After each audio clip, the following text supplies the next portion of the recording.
ఆదికాండము 10వ అధ్యాయము. ఇది నోవాహు కుమారులగు షేము, హాము, యాపేతను వారి వంశావళి. జలప్రలయము తరువాత వారికి కుమారులు పుట్టిరి. యాపేతు కుమారులు గోమెరు, మాగోగు, మాదయి, యావాను, తుబాలు, మెషెకు, తీరసు అనువారు. గోమెరు కుమారులు అష్కనజు, రీఫతు, తొగర్మా అనువారు. యావాను కుమారులు ఎలీషా, తార్షీషు, కిత్తీము, దాదోనీము అనువారు. వీరి నుండి సముద్ర తీరమందుండిన జనములు వ్యాపించెను. వారి వారి జాతుల ప్రకారము, వారి వారి భాషల ప్రకారము, వారి వారి వంశావళుల ప్రకారము ఆయా దేశములలో వారు వేరైపోయిరి. హాము కుమారులు కూషు, మిస్రాయిము, పూతు, కనాను అనువారు. కూషు కుమారులు సెబా, హవీలా, సప్తా, రాయామా, సప్తాకా అనువారు. రాయామా కుమారులు షేబా, దదాను అనువారు.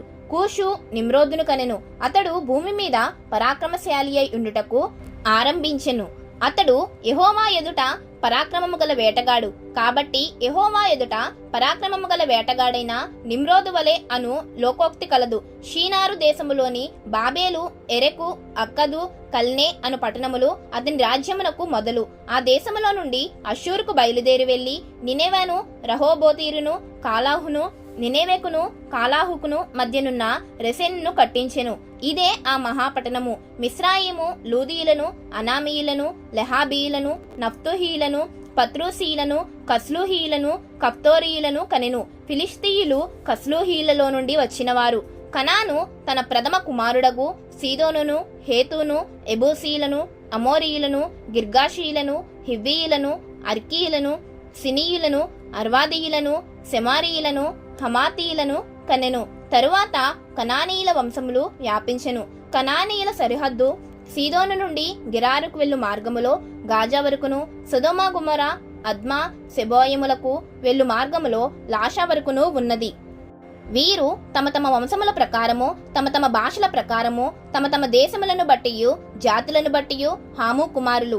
మరియు ఏబేరు యొక్క కుమారులందరికీ పితరుడును పెద్దవాడైన యాపేతు సహోదరుడునకు షేముకు కూడా సంతానము పుట్టెను.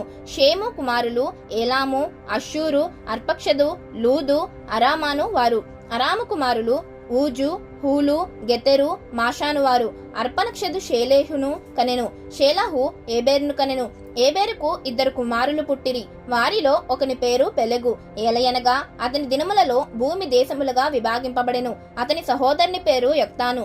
యొక్తాను అల్మోదాదును, షెలాఫును, హస్మరావెతును, ఎరాహును, హదోరమును, ఊజాలును, దిక్లాను, ఓబాలును, అబీమయలును, షేబాను, ఒఫీరును, హవీలాను, యొబాలును కనెను.